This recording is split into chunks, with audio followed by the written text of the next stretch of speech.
Bismillahirrahmanirrahim. Alhamdulillahi wa syukru lillahi ala kulli ihsani wa imtinani wa salatu wa salam ala ashrafil anbiya'i nabina Muhammad sallallahu alaihi wasallam wa ala alihi wa sahbihi wa man ittaba'a bi sunnati ila yaumil qiyamah. Asyhadu an la ilaha illallah wahdahu la syarika lah wa asyhadu anna Muhammadan abduhu wa rasuluh la nabiyya ba'dah. Amma ba'du. Allahumma alimna ma yanfa'una wa zidna ilman nafi'an. Teman-teman yang saya cintai kepada Allah Subhanahu wa taala, pada video ini pembahasan kita tentang Sirah Nabawiyah, dan kita membahas pada video ini tentang Jazirah Arab, teman-teman ya. Bahwasanya Jazirah Arab itu, teman-teman ya, Arab itu artinya adalah padang pasir, teman-teman ya, dan memang realitas seperti itu. Tanah gundul, gersang, tiada air dan tiada tanaman.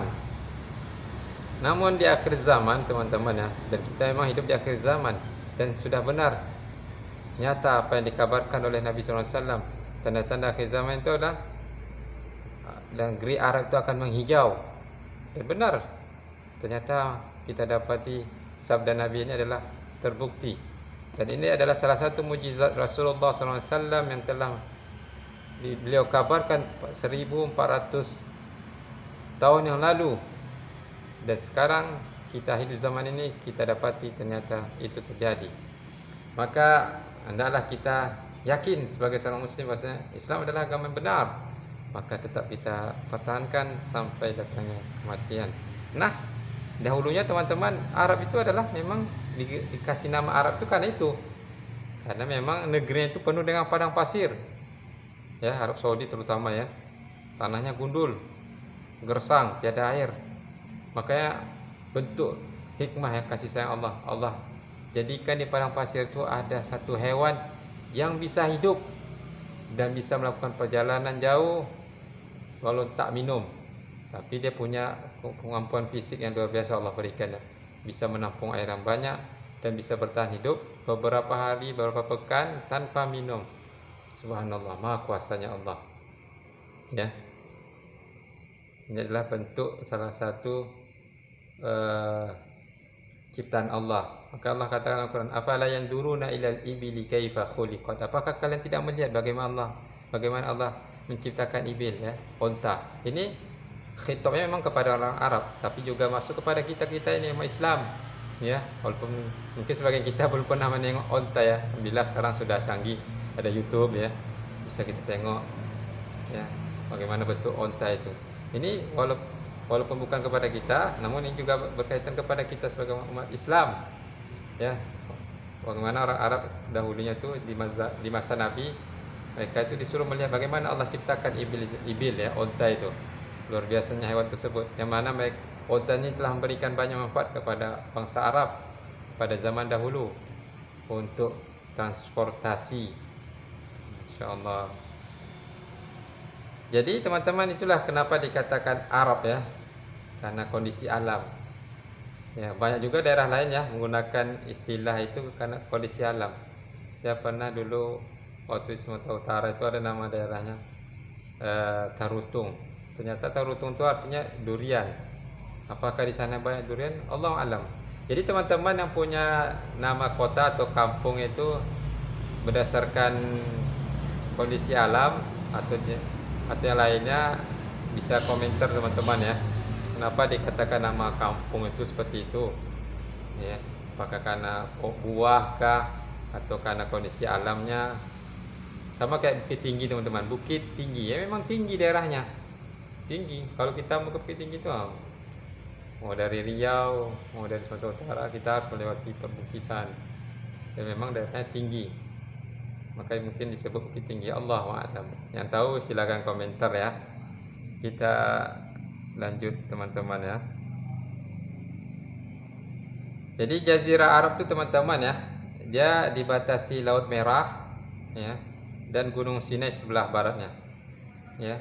Laut Merah dan Gunung Sinai di sebelah barat.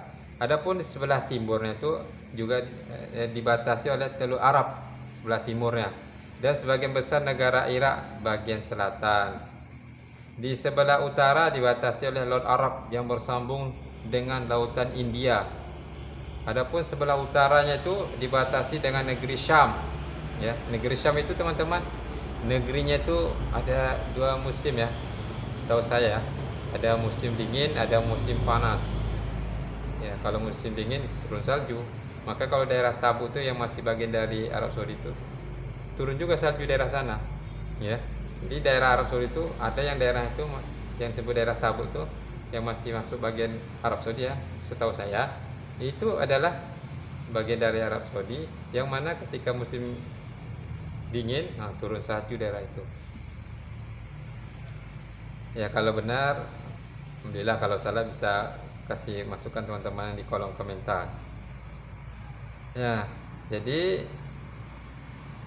sebelah utara itu dibatasi oleh negeri Syam. Syam itu teman-teman itu nama dahulunya. Sekarang Syam itu ada Yordania, Libanon, Palestina, Suriah ya. Ada 4 negara sekarang. Ya, dulu namanya Syam. Dan sebagian kecil dari negara Irak ya, Irak. Ya, Syam dengan Irak itu tak jauh. Irak ibu kotanya Baghdad teman-teman. Tempat pusat kekhalifan kaum muslimin pada masa Abbasiyah teman-teman. Cukup lama nih masa kejayaan nih. Kemudian kita lanjut teman-teman ya. Luasnya itu antara 1 juta mil sampai 1.300.000 mil ya. Luasnya Jazirah Arab itu teman-teman ya 1 juta mil. Ya, sampai 1.300.000 mil. Luasnya cukup luas. Jadi Jazirah Arab ini teman-teman dikelilingi oleh gurun dan padang pasir di segala sudutnya, gurun dan padang pasir. Makanya kondisi seperti inilah membuat Jazirah Arab itu seperti benteng pertahanan yang kokoh ya, benteng pertahanan yang kokoh. Ya. Orang-orang yang dari luar itu agak kesulitan untuk bisa menjajah ya. Ini Jazirah Arab ya, terutama Arab Saudi itu teman-teman sekarang ya. Yang tidak memperkenankan bangsa asing untuk menjajah teman-teman ya. Ini adalah kondisi geografis yang mana memberikan manfaat kepada orang Arab itu sendiri. Ya, tidak ada bangsa lain itu yang mampu untuk berusaha menjajah, mencaplok, menguasai bangsa Arab. Sehingga oleh karena itu penduduk Jazirah Arab itu hidupnya merdeka dan bebas dari segala urusan semenjak zaman dahulu teman-teman ya. Allah jaga. Ya, nikmat ya. Ya, nikmat yang telah Allah berikan kepada orang-orang Arab ya. Terutama orang-orang yang tinggal di Jazirah di Mekah itu. Ya. Seperti dalam surah Quraisy teman-teman ya. Bisa kita baca di sana. Allah banyak berikan nikmat kepada bangsa Arab, terutama suku Quraisy zaman dahulu. Jadi Jazirah Arab ini teman-teman sejak imperium, ada 2 imperium besar teman-teman ya. Ada kerajaan Romawi ya, sama yang terbesar itu Romawi dan Persia. Ya, bisa hidup berdampingan dengan 2 imperium ini.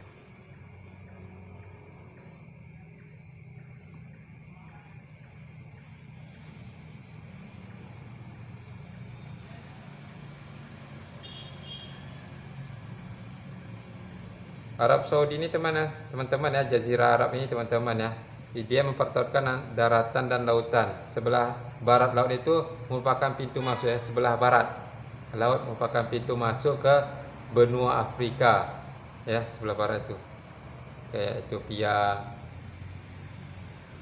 ya. Ketika Rasulullah memerintahkan sebagai sahabatnya melakukan hijrah ke Ethiopia, Habasyah, zaman dulu namanya Habasyah. Sebelah timur laut masuk ke benua Eropa teman-teman ya, sebelah timur laut ya. Kemudian sebelah timur merupakan pintu masuk bangsa Arab, bangsa-bangsa non Arab, Timur Tengah dan Timur Dekat. terus membentang ke India dan Cina. Ya, setiap benua itu teman-teman ya mempertemukan lautnya dengan Jazirah Arab. Jadi setiap kapal laut itu berlayar akan bersandar di ujungnya. Sehingga oleh karena itu Jazirah Arab ini tempat berlabuh berbagai bangsa ya. Jazirah Arab berlabuh berbagai bangsa Arab untuk saling tukar menukar perniagaan, peradaban, agama dan seni.